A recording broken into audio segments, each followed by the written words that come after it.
बिस्मिल्लाहिर्रहमानिर्रहीम।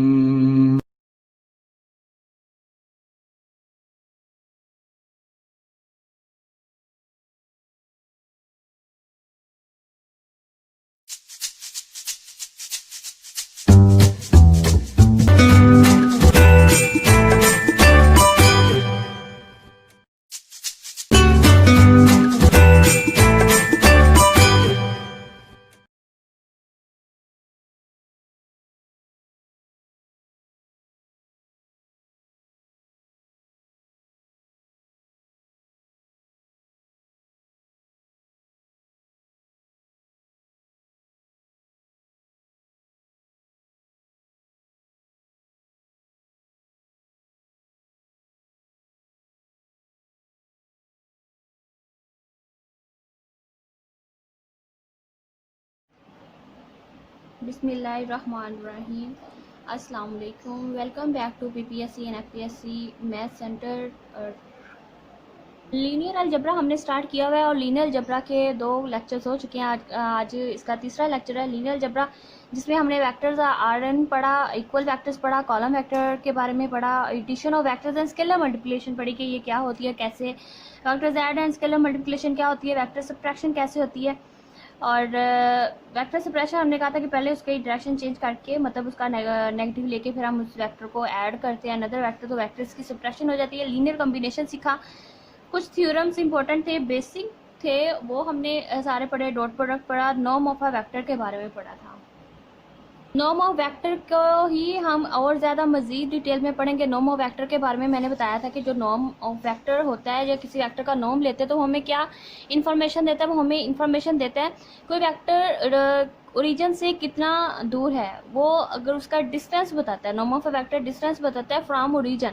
ये distance always from fix point से लिए जाते हैं कि यहाँ से यहाँ तक इसका डिस्टेंस है, ये इस पॉइंट का इस पॉइंट से कितना डिस्टेंस है, मतलब एक फिक्स पॉइंट से डिस्टेंस लिया जाता है। और नॉर्म ऑफ वेक्टर हमें डिस्टेंस देता है, और एक वेक्टर का हम डिस्टेंस क्या कहाँ से फिर फाइंड करेंगे, फिर फिक्स पॉइंट क्या होगा, वो फिक्स पॉइंट फिर एक रीजन होता है, रीजन से हम उस वेक्टर का डिस्टेंस बताते हैं, और वो इस फार्मूले से हम फाइंड करते हैं कि नॉर्म ऑफ वेक्टर, यहाँ यू मैंने एक वेक्टर लिया हुआ है, वेक्टर का नाम यू है, और norm of U is equal होता है यू डॉट यू और स्क्वायर रूट।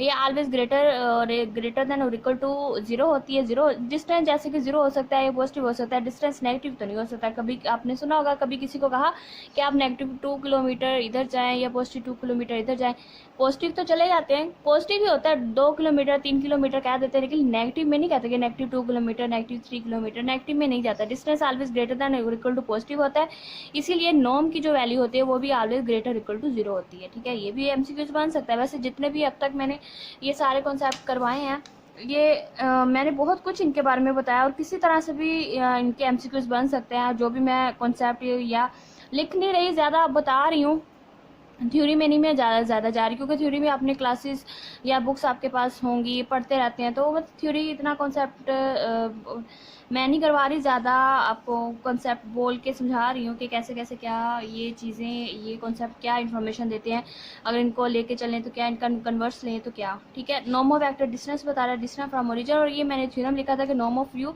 अगर किसी वेक्टर का नॉर्म 0 हो जाए, इसका मतलब वो वेक्टर 0 वेक्टर है। इफ़ एंड ओनली इफ की कंडीशन के साथ था, ये वाइस वर्सा भी है। ठीक है, और फिर मैंने बताया था कि पॉइंट है 2D प्लेन में, तो उसका नॉर्म मैंने निकाला। फिर एक अगर सिंपल एक पॉइंट दे दिया जाए फ्रॉम आर से, अगर कोई पॉइंट दे दिया जाए उसका डिस्टेंस, तो फिर हम ओरिजिन से लेते हैं सिफर, इसका ओरिजिन जो होगा, फिर एक पॉइंट का वो फिर ओरिजिन होगा। ठीक, और इसको अगर मैं डिटेल में इस नॉर्म को करूँ तो हाँ, मैंने कहा कि अगर किसी वेक्टर का नॉर्म 0 हो जाए, इसका मतलब वेक्टर 0 होता है। तो अगर किसी वेक्टर का नॉर्म लें और वो 1 आ जाए तो क्या होगा, फिर इसको एक, ये भी एक स्पेशल केस है कि अगर किसी वेक्टर का नॉर्म इक्वल टू 1 आता है, फिर हम इसे कहते हैं कि ये यूनिट वेक्टर है, फिर हम इसे यूनिट वेक्टर कहते हैं। और ये नहीं कहना कि कोई कॉलम वेक्टर है, ये भी एक क्वेश्चन मैंने देखा था वैसे, कि कोई कॉलम वेक्टर अगर उसकी सारी एंट्रीज 1 1 है तो फिर इसको आप यूनिट वेक्टर नहीं कह सकते। यूनिट वेक्टर क्या होता है कि ऐसा वेक्टर जिसकी नॉर्म 1 आ जाए वो यूनिट वेक्टर होता है, या फिर किसी की अगर मैग्नीट्यूड लें वो 1 आती है तो वो यूनिट वेक्टर होता है। यूनिट वेक्टर के लिए एक स्पेशल नोटेशन भी ली जाती है कि मैं फॉर एग्जांपल मैंने कहा कि यू एक ऐसा वेक्टर है जिसका नॉर्म मैंने लिया इज इक्वल टू 1 आ गया, तो फिर हम यू को फिर एक ऊपर एक कैप बना दी जाती है। जैसे ये कैप यू के ऊपर किसी के वेक्टर के ऊपर अगर ये कैप बनी है, इसका मतलब है ये एक यूनिट वेक्टर है। अगर किसी वेक्टर का आपने नॉर्म निकाला इक्वल टू 1 ना आए तो फिर कैसे आप किसी भी वेक्टर को आप ऐसे यूनिट वेक्टर बना सकते हैं। अगर नॉर्म उसका 1 आ रहा है तो वो यूनिट वेक्टर होता है, लेकिन अगर किसी वेक्टर का नॉर्म इक्वल टू 1 नहीं आ रहा तो फिर भी हम उसको यूनिट वेक्टर बना सकते हैं। Point to be noted that. तो फिर हम किसी वेक्टर को यूनिट वेक्टर कैसे बनाते हैं? फॉर एग्जाम्पल मेरे पास कोई वी एक ऐसा वेक्टर है और जो कि यूनिट वेक्टर नहीं है, मतलब अगर मैं इसका नॉर्म लूँ तो नॉट इक्वल टू 1 आ रहा है, फिर मैं इसको वी को यूनिट वेक्टर बना सकती हूँ। तो फिर कैसे बना सकती हूँ? ठीक है, अगर पेपर में आपको कोई क्वेश्चन दे दिया जाए और पूछा जाए कि इसको यूनिट वेक्टर में बनाएं, तो फिर आप क्या फार्मूला लगाएंगे? आप कहाँ यूनिट वेक्टर मैथमेटिशियन ने ये भी हमें एक मेथड बताया था कि कोई वेक्टर को जिसको आपने यूनिट वेक्टर बनाना है उस वेक्टर को मतलब अपॉन वेक्टर वी है जिसको मैंने यूनिट वेक्टर बनाना है, तो उसका नॉर्म ले लें, उस पर डिवाइड कर दें। वैसे तो ये यूनिट वेक्टर होगा। वैसे एक पॉइंट आप नोट करें कि वेक्टर्स कभी भी डिवीजन तो वेक्टर्स में होती नहीं है, फिर आप वेक्टर को किसी नॉर्म पे कैसे डिवाइड करेंगे? या किसी स्केलर पे भी वेक्टर डिवाइड नहीं होता, मतलब डिवीजन है ही नहीं। वेक्टर को वेक्टर पे डिवाइड नहीं कर सकते, वेक्टर को किसी स्केलर क्वांटिटी पे भी डिवाइड नहीं कर सकते, क्योंकि ये जो नॉर्म है वो आपको स्केलर क्वांटिटी देगा। फिर इसका क्या मतलब हुआ? जो मैथमेटिशियंस हमें ये कहा कि किसी वेक्टर को उसके नॉर्म पे लें, अपॉन नॉर्म ऑफ वी करें, तो आप इसका यूनिट वेक्टर किसी वेक्टर को यूनिट वेक्टर में कन्वर्ट कर सकते हैं, लेकिन हम इसको डिवाइड नहीं कर सकते। फिर हम इसको कैसे करेंगे? डिवाइड नहीं कर सकते, लेकिन स्केलर मल्टीप्लिकेशन तो कर सकते हैं ना। ये हमें एक स्केलर क्वांटिटी देगा। फॉर एग्जाम्पल वो मुझे कोई स्केलर क्वांटिटी के दे रहा है, ये एग्जाम्पल लेने के लिए है कि for example V over V का मैंने जब नॉर्म लिया तो मुझे के मिला, तो फिर हम 1 ओवर के करके वी, तो फिर हम इस अंदर स्केलर मल्टीप्लिकेशन कर देंगे। स्केलर मल्टीप्लिकेशन क्या होता है कि किसी वेक्टर के हर कंपोनेंट के साथ जाके वो मल्टीप्लाई हो जाएगी। ये भी मैं स्केलर मल्टीप्लिकेशन भी सारी बता चुकी हूँ जब मैंने बताया था 4 पॉइंट में। ये फर्स्ट लेक्चर में होगा, addition of vector and scalar multiplication. अब मैं एग्जाम्पल से ज़्यादा अच्छा वैसे इसको मैं कवर करती हूँ। वैसे यहाँ एक और पॉइंट भी आप नोट करें कि यूनिट वेक्टर के लिए कभी भी नॉर्म जीरो नहीं हो सकती, क्योंकि अगर नॉर्म किसी वेक्टर की जीरो हो जाए तो फिर हम इसे यूनिट वेक्टर में कन्वर्ट नहीं कर सकते, क्योंकि अगर नॉर्म जीरो सिफर हो जाती है तो वो फिर समथिंग ओवर जीरो इन्फिनिटी की फॉर्म में, अनडिफाइंड फॉर्म में चला जाएगा कहीं। तो हम उसका मतलब फिर यूनिट वेक्टर के लिए आप अगर नॉर्म निकालते हैं वो जीरो आ जाती है, तो फिर हम उसको यूनिट वेक्टर में कन्वर्ट नहीं कर सकते। बात उधर ही कह देना कि ये यूनिट वेक्टर में कन्वर्ट नहीं किया जा सकता। लेकिन वेक्टर को अगर यूनिट वेक्टर बनाना है तो V over norm of V करना होता है। तो फिर मैं फॉर एग्जांपल यहाँ एक वेक्टर लूँ ताकि जो मैंने बातें अभी की आपको ज़्यादा मतलब समझ आए। यू मैंने वेक्टर लिया 1 ओवर रूट 2 कर ले, माइनस 1 ओवर रूट 2 कर ले। ठीक है, ये मैंने एक वेक्टर लिया, मैंने चेक करना है कि क्या ये यूनिट वेक्टर है या नहीं। तो यूनिट वेक्टर सबसे पहले तो मैं इसका नॉर्म निकालती हूँ। ठीक है, नॉर्म अगर इक्वल टू 1 हो गया तो वो यूनिट वेक्टर होगा। नॉर्म नॉट इक्वल टू 1 हुआ तो फिर मैं क्या करूँगी, उस वेक्टर को उसकी नॉर्म पे डिवाइड तो नहीं करना, मतलब स्केलर मल्टीप्लिकेशन कर लेंगे इस तरह से। ठीक है, अब पहले सबसे पहले इसका नॉर्म निकालते हैं। नॉर्म ऑफ यू निकालें तो वो क्या होगा, इसका स्केयर नॉर्म ऑफ कैसे वेक्टर्स का नॉर्म निकालते हैं वो भी मैंने बताया था, नॉर्म ऑफ अ वेक्टर। तो क्या करना है कि 1 ओवर रूट 2 का स्केयर कर लें, उसके कंपोनेंट्स का स्केयर करते जाएं और ऐड करते जाएं। ठीक है, अब ये क्या देगा, 1 over 2 1/2 is equal to half plus half 1 हो जाएगा, और 1 का रूट 1 ही होता है। ठीक है, अब norm of U is equal to 1 आ गया, इसका मतलब ये यूनिट वेक्टर है। अगर इस वेक्टर का नॉर्म 1 आ जाए तो वो यूनिट वेक्टर होता है। अब एक ऐसी एग्जांपल लेते हैं जिसका नॉर्म लूँ और वो 1 ना आए, तो फिर हम उसको कैसे यूनिट वेक्टर में कन्वर्ट करते हैं। फॉर एग्जांपल अब मैं यहाँ वेक्टर वी लिया जिसके कंपोनेंट्स हैं 1 2। अब इसको मैंने चेक करना है कि क्या ये यूनिट वेक्टर है या नहीं। अगर मैं इसका नॉर्म लेती हूँ तो क्या आएगा, इसके कंपोनेंट्स का स्केयर करके ऐड करना है। 1 square plus 2 square is equal to 1 plus 4 root 5 which is not equal to 1। मतलब ये unit vector V unit vector नहीं है, लेकिन मैं इसको यूनिट वेक्टर बना सकती हूँ कैसे कि V upon norm of V कर लूँगी। इसको वैसे V upon norm of V पढ़ना चाहिए, क्योंकि हम डिवाइड वेक्टर्स में नहीं कर सकते, अपॉन का इसमें आप यूज़ कर सकते हैं। ठीक है, मतलब अब ये यूनिट वेक्टर नहीं है, तो यूनिट वेक्टर कैसे बना सकते, वेक्टर को उसके नॉर्म पे डिवाइड कर लेते हैं, v upon norm of v। ऐसे कर लें। वेक्टर है 1 2 और नॉम इसका √5। फिर हम इसकी अब डायरेक्ट डिवीजन नहीं कर सकते, स्केलर मल्टीप्लिकेशन कर लेते हैं। 1/√5 1 2। स्केलर मल्टीप्लिकेशन क्या होती है कि वो स्केलर जो क्वांटिटी होती है वेक्टर के हर कंपोनेंट के साथ जाके मल्टीप्लाई हो जाती है। तो 1/√5 2/√5। तो ये जो v, अब ये जो वेक्टर मिला ये, तो अब आप चेक भी कर सकते हैं, चेक कर लेते हैं कि क्या ये वाकई यूनिट वेक्टर है या नहीं।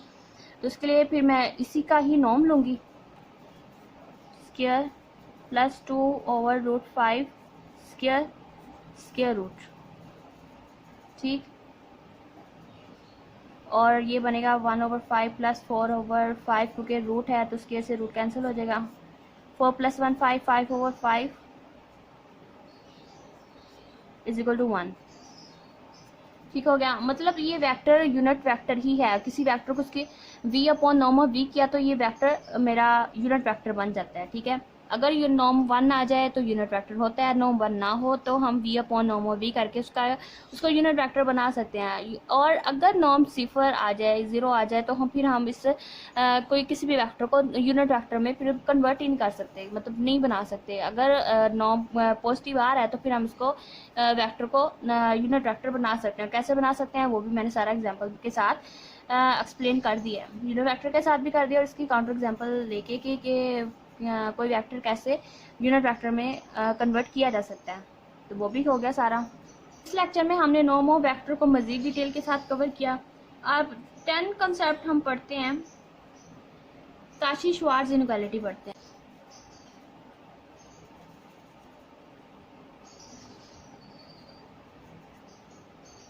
काशी-श्वार्ट्ज इनइक्वालिटी क्या होती है? काशी-श्वार्ट्ज इनइक्वालिटी होती है कि आप दो वेक्टर्स लें, any two vectors belongs to Rn।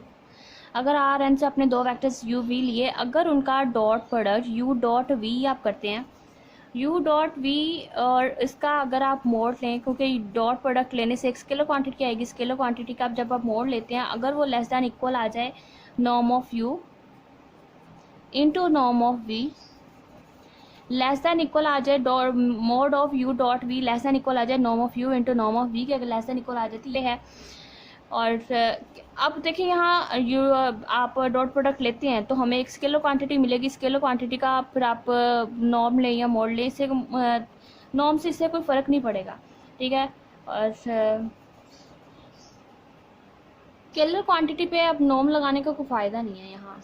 इस पर बहुत आपको क्वेश्चन या आपको ज़्यादातर ये काशी-श्वार्ट्ज इनइक्वालिटी वगैरह नज़र तो नहीं, मतलब पढ़ने में तो नहीं इतने ज़्यादा आते, लेकिन थ्योरम्स के प्रूफ में इसका बहुत ज़्यादा इंपॉर्टेंस है। थ्योरम्स वगैरह के रिजल्ट को प्रूव करने में ये बहुत हेल्प आउट करते हैं हमें। नॉर्म ऑफ वेक्टर हो गया, काशी-श्वार्ट्ज इनइक्वालिटी हो गया। नेक्स्ट 11 कॉन्सेप्ट देख लें आप। 11 कॉन्सेप्ट हम कर लेते हैं। मिन्कोव्स्की इनइक्वालिटी।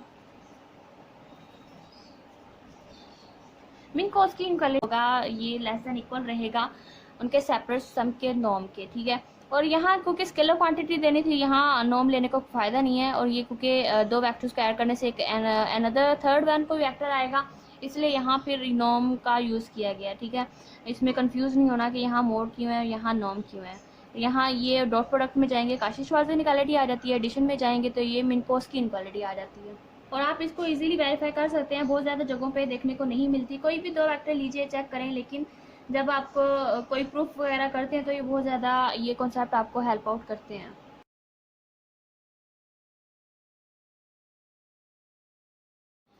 नेक्स्ट अब हम डिस्कस करते हैं distance between two vectors, distance, angle and projection. Distance between two vectors, angle between two vectors and projection. Projection देखते हैं, डिस्टेंस देखते हैं, एंगल्स देखते हैं कि हम कैसे फाइंड करते हैं बिटवीन वेक्टर्स। इस तरह कि मैंने बताया था कि नॉर्म हमें डिस्टेंस बताता है, distance of one vector from origin. कोई मतलब अनदर वेक्टर नहीं, मतलब एक ओरिजिन से डिस्टेंस बताता है कि कितना होगा उस वेक्टर का, तो वो हमें नॉर्म बताता है। लेकिन अगर बिटवीन दो वेक्टर्स हों हमारे पास, तो उनके दरमियान डिस्टेंस फिर कैसे फाइंड करते हैं। आज हम वो सीखते हैं कि डिस्टेंस बिटवीन टू वेक्टर्स कैसे फाइंड करते हैं। डिस्टेंस के लिए सपोज कर ले मेरे पास दो वेक्टर्स हैं u and v। Belongs to R N से मैंने दो वेक्टर्स लिए। अब डिस्टेंस दोनों का फाइंड, अब आर एन से बिलोंग करते हैं तो इसमें एन टपल्स होंगे। यू वेक्टर में फिर होगा A1 A2 up to so on AN, and V के जो कंपोनेंट्स होंगे B1 B2 up to so on BN ले लें। ठीक है, ये यू के कंपोनेंट्स और वी के कंपोनेंट्स हैं और बिलोंग्स टू आर एन। दो वेक्टर यू एंड वी के दरमियान जो डिस्टेंस होता है वो डिफाइन होता है कि distance between U and V, इस तरह से इसको डिनोट किया जाता है। वो होता है norm of U minus V. लेना मतलब एक सिंगल वेक्टर के लिए भी हम नॉर्म ही ले रहे हैं और डिस्टेंस बिटवीन वेक्टर्स के लिए भी हम नॉर्म ही ले रहे हैं, लेकिन इसमें नॉर्म कैसे है, U plus negative of V, मतलब पहले वी की डायरेक्शन को चेंज करें फिर उसको यू में ऐड कर दें तो वो डिस्टेंस बताएगा between U vectors U and V. तो नेगेटिव ऑफ बिटवीन वेक्टर्स कैसे या सब्ट्रैक्शन ऑफ वेक्टर्स कैसे करते हैं ये हम फर्स्ट लेक्चर में सीख लिया था इसके बारे में, कि अब इन कंपोनेंट्स को पहले माइनस करेंगे फिर उनका नॉर्म लेने के लिए सम ऑफ स्क्वायर्स कर देंगे एंड स्क्वायर रूट लेंगे तो वो नॉर्म में डिफाइंड हो जाएगा। सबसे पहले हम इसका डिफरेंस निकालते हैं। होगा A1 minus B1 square plus first component first के साथ, सेकंड कंपोनेंट सेकंड के साथ A2 minus B2 whole square plus up to सॉन एन का टपल्स में है तो AN plus BN square whole square root. Norm है तो sum of squares and square root भी आएगा। ठीक है, ये हो गया distance between two vectors. Distance जो है वो जीरो, डिस्टेंस पॉजिटिव हो सकता है या जीरो हो सकता है। अब हम देखते हैं कि एंगल कैसे बिटवीन टू वेक्टर्स कैसे डिफाइन होता है। फॉर एग्जांपल मेरे पास कोई वेक्टर u है और अनदर वेक्टर v है। मेरे पास दो वेक्टर्स हैं u एंड v और उनके दरमियान एंगल थीटा सपोज कर लें। अब इन दोनों वेक्टर्स के दरमियान जो एंगल थीटा है वो कैसे डिफाइन होगा। क्वेश्चन आपको पेपर में आ सकता है कि how we calculate angle between two vectors, या फिर आपको दो वेक्टर क्वेश्चन पेपर में दे दिए जाएंगे और आपको कहा जाएगा कि ये दो वेक्टर्स हैं इनके दरमियान एंगल बताएं, कैसे फाइंड करते हैं। तो इसका फार्मूला ये है कि cos of theta is equal to U dot V. दोनों वेक्टर जो भी आपको दिए जाएंगे क्वेश्चन पेपर में पहले उनका डॉट प्रोडक्ट ले लें फिर उनको डिवाइड कर दें। अब डिवाइड का मतलब क्या होता है ये मैं ऑलरेडी बहुत अच्छे से बता चुकी हूँ कि वेक्टर्स को किसी भी स्केलर क्वांटिटी या वेक्टर क्वांटिटी पे डिवाइड नहीं कर सकते और उसका मतलब ये होता है कि आपने उसकी स्केलर मल्टीप्लिकेशन करनी है। U dot V over norm of U into norm of V. दोनों वेक्टर्स के नॉर्म की मल्टीप्लिकेशन लेके दोनों वेक्टर्स का डॉट प्रोडक्ट लेके फिर दोनों को जो डिवाइड करते हैं तो वो फिर कोज ऑफ थीटा में आएगा। फिर कोज इनवर्स कर देंगे तो थीटा वो एग्जैक्ट एंगल बता देगा कि बिटवीन वेक्टर्स का एंगल कौन सा और कितना बनता है, एग्जैक्ट वैल्यू आएगी एंगल की। तो हो गया फार्मूला कि एंगल बिटवीन वेक्टर्स कैसे फाइंड करते हैं। इसको मज़ीद अगर मैं करूँ थोड़ा सा और मज़ीद डिटेल में करें कि अगर मैं दोनों तरफ मोड ले लूँ, कोज ऑफ थीटा का भी इधर भी मोड ले लूँ, बहुत साइड पे मैंने मोड ले लिया तो ये अब कोज थीटा की जो वैल्यू और रेंज या फिर रेंज जो होती है वो क्लोज्ड बाउंडेड कोज एक बाउंडेड फंक्शन और उसकी जो रेंज रहती है -1 to 1 ही रहती है। ठीक है, मतलब less than equal to mod value फिर लेस दैन इक्वल टू 1 रहेगी। और तो ऑलरेडी एक मतलब नॉर्म जो है वो हमें एक स्केलर क्वांटिटी ही देगा और स्केलर क्वांटिटी का आप मोड, ये भी एक स्केलर क्वांटिटी ये भी एक स्केलर क्वांटिटी, फिर मोड क्या होगा ऊपर चला जाएगा। ये जो फिर इस चीज़ को मैं अगर 1 के साथ मल्टीप्लाई कर दूँ तो यू डॉट वी इसका मोड तो रहेगा वो लेस दैन इक्वल हो जाएगा norm of U into norm of V के साथ। और ये चीज़ हम डिस्कस कर चुके हैं कि ये काशी-श्वार्ज़ इनइक्वालिटी होती है, मतलब ये एंगल बिटवीन वेक्टर्स ये चीज़ सेटिस्फाई करी है, काशी-श्वार्ज़ इनइक्वालिटी को भी सेटिस्फाई करता है। हाँ, अब ये भी एक क्वेश्चन बनता है कि यहाँ हमने कोज ही क्यों लिया, साइन क्यों नहीं लिया। तो देखिए कि जब डॉट प्रोडक्ट ज़ीरो होती है, जब हम कहते हैं कि डॉट प्रोडक्ट ज़ीरो है इसका मतलब वो u एंड v वेक्टर जो हैं वो परपेंडिकुलर है, u vector perpendicular to v if dot product is equal to 0। ठीक, अगर परपेंडिकुलर होते हैं इसका मतलब उनके दरमियान जो एंगल है वो 90 डिग्री का एंगल बन रहा है। अगर हम इसके लिए लें तो फिर कोस 90 0 होता है तभी तो डॉट प्रोडक्ट 0 आ जाती है, u dot v is equal to 0 आ जाएगा। लेकिन अगर हम कोस लें तो कोस 90 पे 1 हो जाएगा और अगर ये इज इक्वल टू फिर इसमें इक्वलिटी आ जाएगी ना, u डॉट v फिर इसके दोनों के इक्वल आ जाएगा। जब साइन थीटा लें तो वो 1 हो जाता है और 1 के लिए क्या होता है कि फिर ये जो u डॉट v होगा, u डॉट v का जो मोड होगा वो इक्वल हो जाएगा norm of u into norm of v के इक्वल हो जाता है।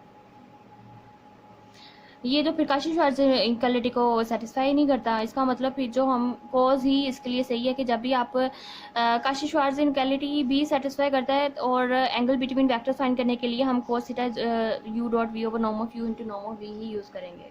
अब हमने देख लिया कि एंगल बिटवीन वेक्टर्स कैसे फाइंड करते हैं, और डिस्टेंस देख लिया, डिस्टेंस बिटवीन वेक्टर्स कैसे फाइंड करते हैं। डिस्टेंस क्या होता है कि एक मतलब लास्ट पॉइंट में से फर्स्ट पॉइंट माइनस करें तो आपका डिस्टेंस आ जाएगा, और अगर वेक्टर्स हैं तो वो एक डिस्टेंस मतलब माइनस करने से भी, वेक्टर्स का सब्ट्रैक्शन करने से भी एक वेक्टर ही आएगा। और वेक्टर फिर उसकी लेंथ निकालने के लिए, एग्जैक्ट लेंथ निकालने के लिए कि वो कितना उसके दो वेक्टर्स के दरमियान डिस्टेंस है, फिर आप उसका नॉर्म ले लें तो वो आपको एग्जैक्ट डिस्टेंस बता देगा कितना है। तो हम डिस्कस कर लेते हैं टॉपिक वेक्टर्स की प्रोजेक्शन कैसे लेते हैं। फॉर एग्जांपल मेरे पास कोई वेक्टर है, फॉर एग्जांपल मेरे पास कोई वेक्टर u है, और प्रोजेक्शन होता है क्या, प्रोजेक्शन होता है शेडो, जिसे हम साया कहते हैं कि एक साया ही होता है ये, और शेडो हमें, प्रोजेक्शन हमें एक साया के बारे में बताता है। फॉर एग्जांपल मेरे पास ये एक वेक्टर है v, तो इसका जो प्रोजेक्शन होगा वो नीचे की तरफ होगा। दैट सपोज कर लें वो जो उसका प्रोजेक्शन है वो v वेक्टर है, अलोंग v वेक्टर है ये। तो अब जिसका शेडो होगा वो ऊपर रहेगा, और जिस पे जो इसका शेडो होगा, जिस पे या फिर जिस पे इसका शेडो होगा वो नीचे की तरफ रहेगा। और इनके दरमियान जो एंगल होगा, जितना आप एंगल इसका ज़्यादा करते जाएंगे, एंगल ज़्यादा करते जाएंगे और शेडो इसका फिर जो होगा वो कम होता जाएगा। एंगल आप अगर कम करते जाएंगे शेडो फिर इसका ज़्यादा होता जाएगा। ठीक है, आपने एफएससी बीएससी में पढ़ा होगा कि जो वेक्टर होता है u, उसका जो कंपोनेंट अलोंग एक्स एक्सिस लिया जाता है वो लिया जाता है u cos of theta, component of u। और ये यहाँ जो u होता है वो एक मतलब वेक्टर नहीं होता, यूनिट वेक्टर नहीं होता, वो एक नॉर्म ऑफ u होता है, norm of u into cos of theta which is component of u। तो यूनिट वेक्टर डिफाइंस करता है डायरेक्शन को। जब हम किसी मैग्नीट्यूड के यूनिट वेक्टर के साथ प्रोडक्ट करते हैं वो हमें एग्जैक्ट डायरेक्शन दे देता है विदाउट चेंजिंग। जब हमने एंगल बिटवीन वेक्टर्स पढ़ा, उसके लिए फार्मूला पढ़ा था कि cos of theta is equal to होता है u dot v over norm of u into norm of v। ठीक है, इसी तरह इसको मज़ीद अगर सिंप्लीफाई करें तो क्या हो जाएगा, u dot v is equal to norm of u होगी। और प्रोजेक्शन भी एक वेक्टर होती है, और डायरेक्शन इसकी, यूनिट वेक्टर डिफाइन करता है डायरेक्शन को। और जब हम यूनिट वेक्टर की मैग्नीट्यूड की प्रोडक्ट करते हैं यूनिट वेक्टर के साथ, तो हमें तो वो आपको डायरेक्शन देगा। ठीक है, अब projection of u on v अगर देखें, projection of u on v पे अगर हम लिखें तो वो कैसे लिखते हैं कि projection of u on vector v is equal to u dot v into norm of u। On v पे है तो v आएगा u डॉट v ओवर ये norm of v into norm of v, norm v का square हो जाएगा into v। तो ये नॉर्म का स्क्वायर है तो स्क्वायर रूट स्क्वायर से कैंसिल हो जाएगा, इंटू फिर हम इसको लिख सकते हैं u dot v over v dot v। इस नॉर्म स्क्वायर ऑफ v को हम इस तरह लिख सकते हैं v dot v into v on v, जिस पर हम प्रोजेक्शन चेक कर रहे होते हैं उसी के ही हम डिवाइड करते हैं, उसी के साथ ही हम फिर मल्टीप्लाई करते हैं। Projection of u on v से पढ़ते हैं, और इसको हम इस तरह से भी लिख सकते हैं projection of u on v, जिस पे होता है उसको बाद में लिखना होता है। Projection of u on v हम इसको इस तरह से भी लिख सकते हैं, और ये होता है इतनी चीज़, ये projection of u on v u dot v over v dot v into v, मतलब v के साथ ही डिवाइड और v के साथ ही मल्टीप्लाई करना है जिस पे प्रोजेक्शन होती है। अगर आपके पास क्वेश्चन है आ जाए कि projection of v on u हो तो फिर हम इसको कैसे लिखेंगे। Projection of v on u हो तो हम इसे फिर लिखेंगे u dot v over, on u है तो u dot u into u के साथ ही मल्टीप्लाई और u के साथ ही डिवाइड करेंगे। फिर तो हम एक क्वेश्चन लेते हैं, क्वेश्चन से ज़्यादा हम इसको बेहतर तरीके से अंडरस्टैंड कर सकेंगे क्या क्या चीज़ें अभी मैंने जो फार्मूला सारे बताए हैं, क्वेश्चन से इसको बेहतर तरीके से अंडरस्टैंड करते हैं। चलिए क्वेश्चन करते हैं नेक्स्ट। फॉर एग्जांपल मेरे पास ये क्वेश्चन है जिसके u कंपोनेंट मैंने लिया 10 और v के कंपोनेंट है 01। Projection of u on v मैंने इस क्वेश्चन में फाइंड करनी है। फॉर एग्जांपल अगर यही क्वेश्चन आपको पेपर में आ जाए या कॉम्पिटेटिव एग्जाम में आता है तो आप किस तरह से करें। वैसे प्रोजेक्शन का टॉपिक वेरी इंपॉर्टेंट है, बहुत ज़्यादा आपको ये कॉम्पिटेटिव एग्जाम में तो लाजमी ही पूछ लिया जाता है, मोस्टली क्वेश्चन आ जाते हैं इससे, प्रोजेक्शन से रिलेटेड क्वेश्चन। ये कॉन्सेप्ट आपको बहुत अच्छे से सारा मतलब समझ होनी चाहिए, इसकी अच्छे से कवर करके जाना इस टॉपिक को, आप इससे क्वेश्चन आ सकता है। तो देखिए कि हम फिर कैसे इसकी projection of u on v कैसे निकालेंगे। फार्मूला पहले करते हैं apply. Projection of u on v है तो हम किस तरह लिखेंगे, projection of u on vector v तो हम लिखेंगे u dot v over, on v है v dot v into v के साथ ही डिवाइड, v के साथ ही मल्टीप्लाई करना है ऑन v के साथ, तो u डॉट v जब आप लेंगे तो क्या बनेगा, ये 0 बनेगा और ये भी 0 बनेगा, 1 0 0 1, 0 प्लस 0 u डॉट v 0 0 बनेगा। और नीचे फिर चाहे कुछ भी हो, कुछ भी मल्टीप्लाई कर लें तो वो जब ऊपर 0 है तो वो सारा 0 ही देगा, मतलब 0 v dot v into v करें, जब ऊपर 0 है तो ये सारा इज इक्वल टू 0 ही बनेगा। तो फिर हम देखें कि ये जो मैंने वेक्टर्स लिए थे, फॉर एग्जांपल मेरे पास ये है, ये मेरे पास वेक्टर u के कंपोनेंट है 1 0, u वेक्टर है, और v वेक्टर के कंपोनेंट हैं 0 1। तो मतलब ये फिर एक दूसरे के ऑर्थोगोनल ही होंगे, ऑर्थोगोनल वेक्टर्स हैं, तभी तो इन दोनों के दरमियान जो एंगल इन दोनों का जो प्रोजेक्शन बना वो 0 बना, क्योंकि जब आप बिल्कुल किसी चीज़ के साथ बिल्कुल सीधा खड़े हो तो आपका कुछ साया बनेगा नहीं, ना बनेगा, मतलब बिल्कुल सीधे खड़े हैं तो साया नहीं बनेगा। तो इसी तरह से जब ये एक दूसरे के साथ ऑर्थोगोनल हैं तो फिर इनका जो प्रोजेक्शन होगा वो 0 होगा। अगर यही इसी वेक्टर v को मैं ले लूँ 1 1, ठीक है, ये 1 0 1 0, तो इसका जो मैं वेक्टर v ले लूँ, अगर 1 1 ले लूँ, तो अगर मैं इसका प्रोजेक्शन देखना चाहूँ कि इसका प्रोजेक्शन ऑन u कैसे बनेगा, projection of v on u कैसा होगा, अब मैंने देखना है projection of v on u, तो फिर लिखूँगी मैं यहाँ पे projection of v on u, तो मैं इसको लिखूँगी u dot v over on u है तो u dot u into u, और जब इन दोनों का प्रोडक्ट लेंगे u डॉट v 1 प्लस 0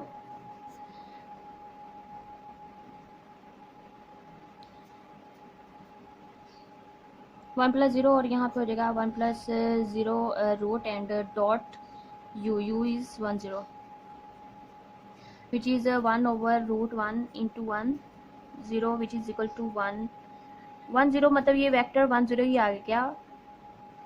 इसको हम कैसे लिखेंगे, projection of v on u is equal to 1 0। मतलब क्या किया कि इसने हमें एक पॉइंट तो दे दिया, पॉइंट के साथ साथ हमें डायरेक्शन भी बता दी कि इसकी जो v की जो प्रोजेक्शन होगी वो u पर होगी। तो देखिए कि अगर वेक्टर को यहाँ पे हो या आप यहाँ पे खड़े हो तो आपका प्रोजेक्शन जो होगा, जो आपका जो साया होगा वो नीचे ही होगा, और यही उसकी मतलब डायरेक्शन होगी, डायरेक्शन u की डायरेक्शन में वो होगा, उसकी जो प्रोजेक्शन होगी u की डायरेक्शन में होगी। हमें इसने इस यहाँ से एक पॉइंट भी मिल गया, वो पॉइंट होगा u 0 1 और इन डायरेक्शन ऑफ u। आपके मैंने समझाने के लिए लिखा था, समझ तो आ गई होगी वैसे काफ़ी, मतलब फिर कुछ लोग इस तरह से होते हैं कमेंट करने लग जाएंगे कि मैम आपने यहाँ 1 1 लिया, ये 1 0 और इसको आपने साइड पे कर दिया, तो आप इसको थोड़ा सा इधर करके भी लिख लें ताकि ये 1, ये यहाँ जो पॉइंट है एक्स एक्सिस, तो इसे 1 0 यहाँ कर लें, u पॉइंट यहाँ होगा 1 0 जिसमें y axis 0 and x axis के अलॉन्ग 1 है, ठीक है। लोग इस तरह से कुछ होते हैं जो कमेंट्स फजूल इस तरह से करने लग जाते हैं। और ये फिर मैंने projection of v on u find करनी थी, और वो ये बनती है पॉइंट।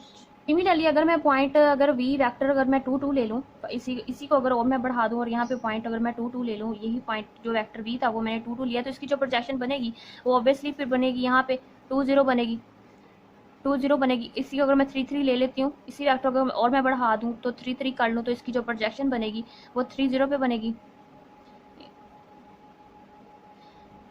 आप बेशक कैलकुलेट करके देख लें तो उसकी जो प्रोजेक्शन होगी ऑफ वेक्टर v जिसके कंपोनेंट हैं 3 3, तो इसकी जो प्रोजेक्शन बनेगी u पे वो 3 0 ही बनेगी। तो फाइनली अब तक हमने इन 3 लेक्चर्स में सीखा वेक्टर्स तो आरएन में क्या होते हैं, आरएन का क्या मतलब होता है, जो हम बार बार इसका डिस्कस करें, इक्वल वेक्टर्स क्या होते हैं, कॉलम वेक्टर क्या होते हैं, ये कब इक्वल होते हैं, addition of scalar multiplication vector, subtraction क्या होते हैं। अभी तक हम यूज़ करें लीनियर कॉम्बिनेशन, नेक्स्ट अभी हम यूज़ करेंगे maybe in 4th 1 lecture. Theorems, basic theorem देखे, dot product, norm of a vector जो भी बार बार यूज़ हो रहा है, इसका भी काशी-श्वार्ट्ज इनक्वालिटी, और इसका मतलब हमने देखा एंगल में भी लेके इसका हमने वेरीफाई किया इस कॉन्सेप्ट को।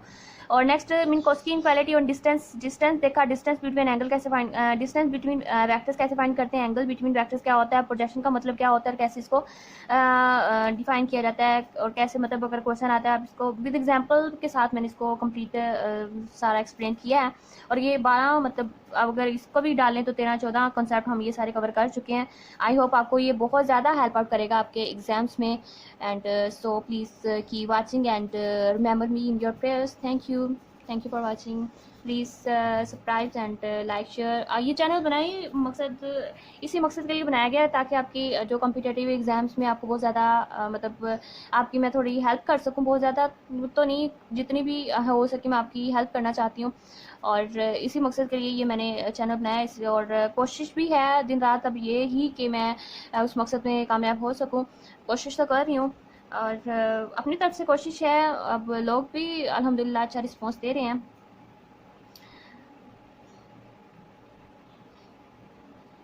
So thank you and keep watching.